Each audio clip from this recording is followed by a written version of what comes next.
Hello, you wonderful people, and welcome to another episode of Crime Centric. This being a show where I talk about crime dramas that I watch. For today's episode, I'm going to talk about Mayor of Kingstown Season 2, Episode 3. A lot of really interesting things went down in this episode, so let's break it down.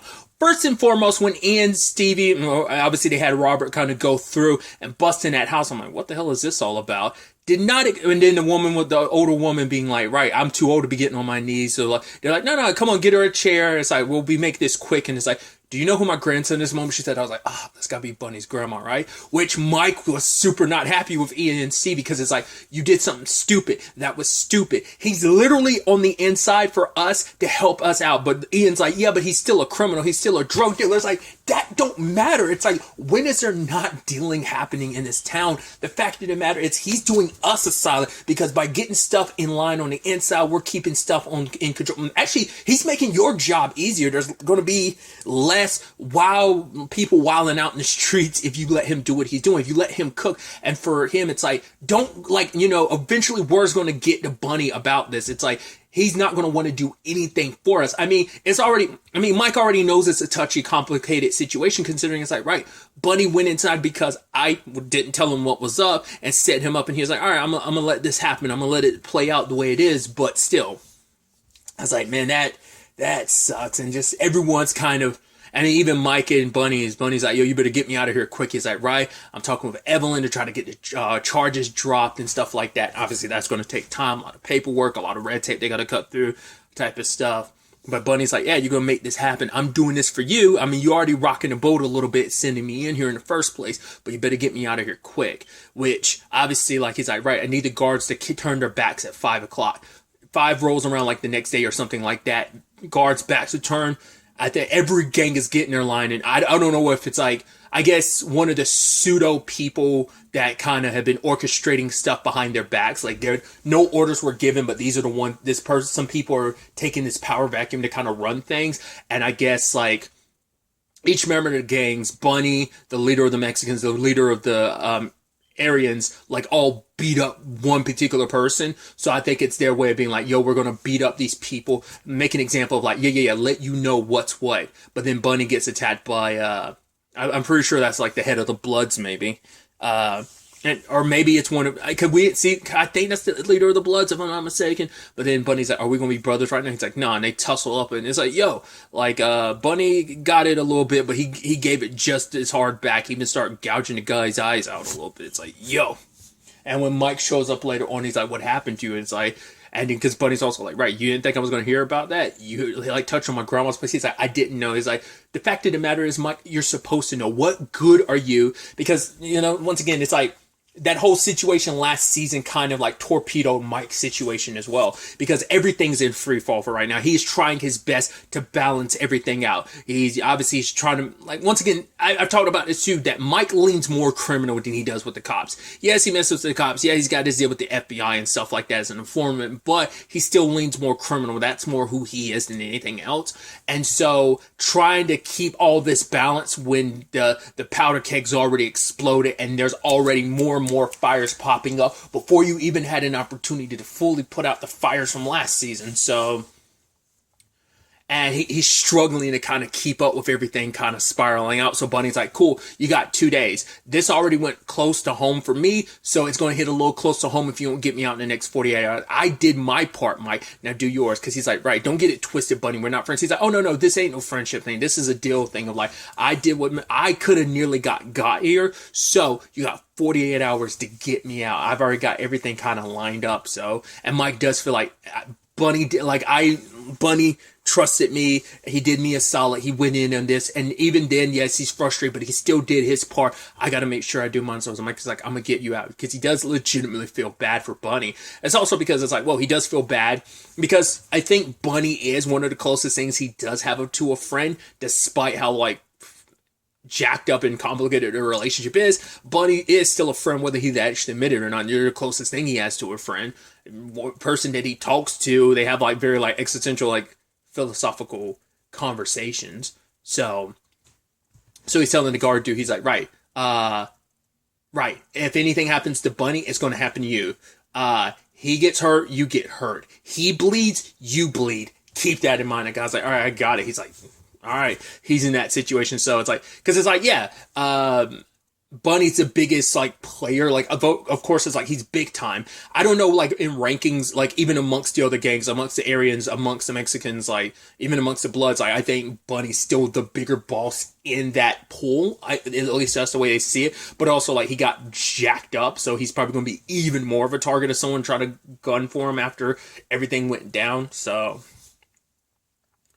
trying to keep everything copacetic on that front, like I said, Stevie and Ian did not do him any favors doing what they did. So that kind of really screwed their pooch, especially because Mike's already like dealing with the whole fact that he's trying to track down Iris, the FBI rolling up, the FBI agent being like, oh, so you don't know anything? He's like, no, I don't know anything. And the fact of the matter is, if you did get her to testify, Milo would definitely have her killed, because now he doesn't know. Because he talks to Kyle later on, and it's like, Kyle's like, well, hopefully she's in New York, living it up, doing her thing, but if she's still here, once again, it's only a matter of time before Milo finds her, which Mike doesn't know she actually went to Milo, because she had nowhere else to go. And once again, it's that Stockholm Syndrome thing of like, she kind of feels like she doesn't have any value. Once again, that it's almost like her summer vacation with Mike is up, that couldn't last forever, like kind of like that escape, and now it's like right back to reality. And once again, I think it's also because it's only a matter of time before Milo finds me. So if I go to him, if I spin things my way, then I won't have to worry about it. She's like, oh, did you talk to Candace? Which we saw it cut to a body. So I'm like, okay, so I guess because Candace, maybe he did actually talk to her. I don't know, or maybe he killed her before he had a chance to talk to her, and now that she's back, it's like, well, he doesn't know everything related to. I don't know. That's what it almost seems like that's insinuating. Like, I don't know if he talked to her first and then killed her, and was that after he got out of prison, or is that like after Iris came to visit him, or before Iris came to, stuff. We don't really know the full timetable on that.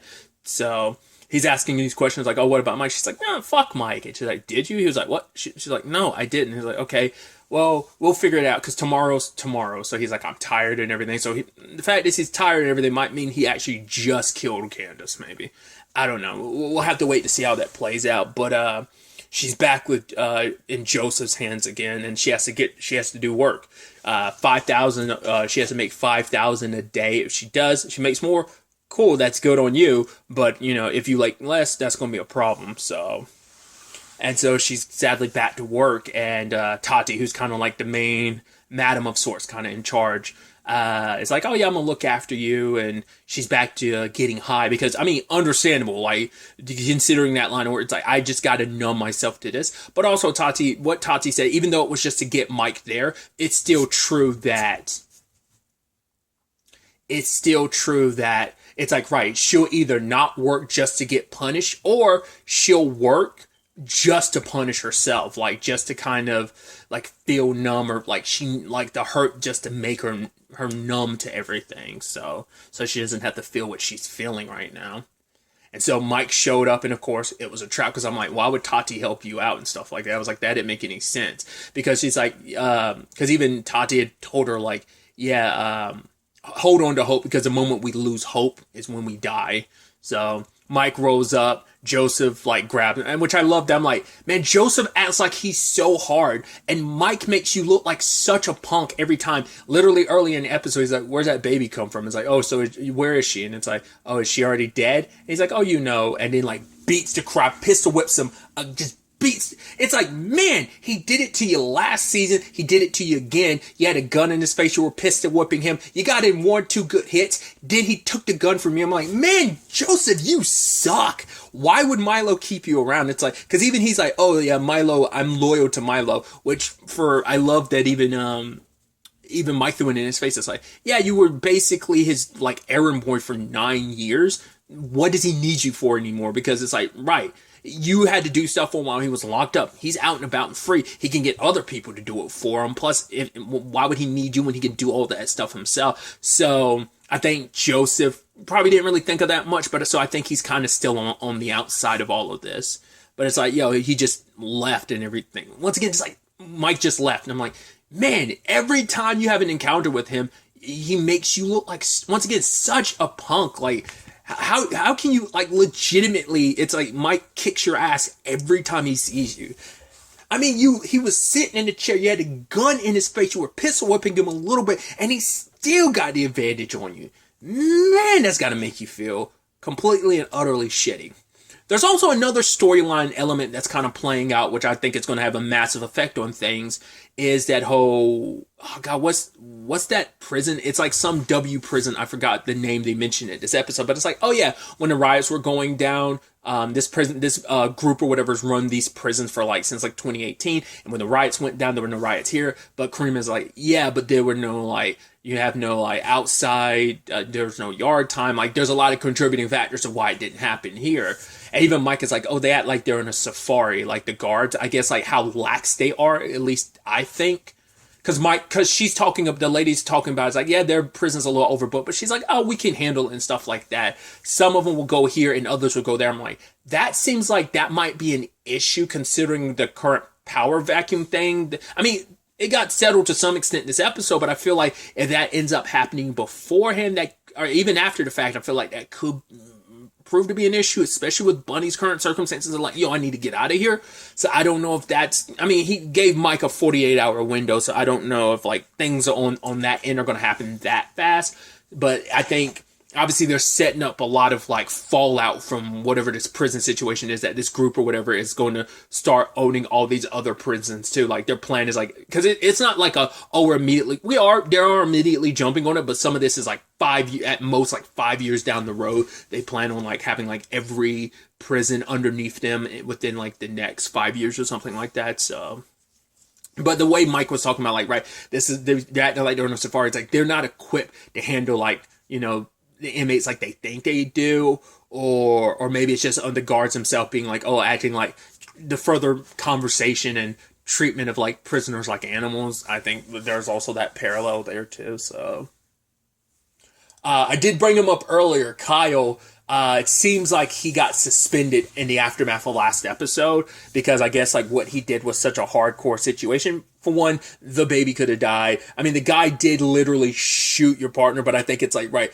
the guy got killed and the lady in the passenger seat, once again, plus the baby could have gotten shot or killed because of Kyle. So it's like, yeah, it was kind of, but it's being investigated. And he's like, right, like if you can't like, considering the circumstances, you want to bench me for that? He's like, screw that. So he's trying to come back to homicide, but Ian's trying to hook him up, but it's like, yeah, that's going to take time. You need to keep your head down low. That's all I can do, but we're going to make something happen. And Kyle's like, I need to do something. I'm going to go stir crazy. Because even Ian's like, oh, who are you talking to? He's like, I'm not talking to anybody. Who are you talking to? And Ian just kind of laughs. It's like, yeah, that's the running joke that, you know, Mike had it with Kareem, like last episode. It's like, nobody's talking to anybody. Like, everyone's just bottling it up.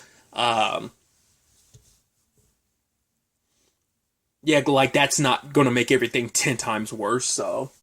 But Mike sent Kyle kind of out looking around at different places, trying to find Iris to see whether or not she was still in Kingstown. So I can't remember if that's all that happened this episode. Like, those are some of the major things, but I still, it's going to bother the hell out of me. Maybe before I end up uploading this, I'll remember whether or not there was something else. But I feel like there's still another major plot point I'm not thinking about currently. It's going to bother the hell out of me. Like I said, before I upload this, if I remember something, I'll like record it and edit it in. But right now, off the top of my head, I think that's everything that kind of went down this episode. Oh God, I hate when this happens. It happens from time to time. Usually I'll remember at the last second, but I'll kind of start things from here. Oh God, I'm going to feel so stupid if there's like some major plot points that I did not cover in this episode. That's going to bother me.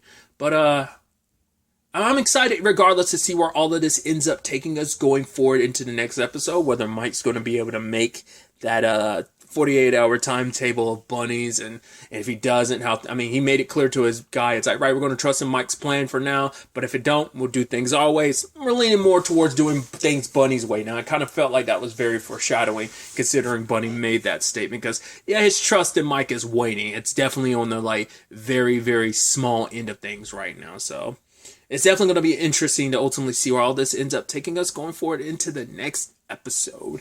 But really, that's all I'm going to talk about. Till the next time we meet, be happy, be safe, live life to the fullest, and enjoy it. Good day and good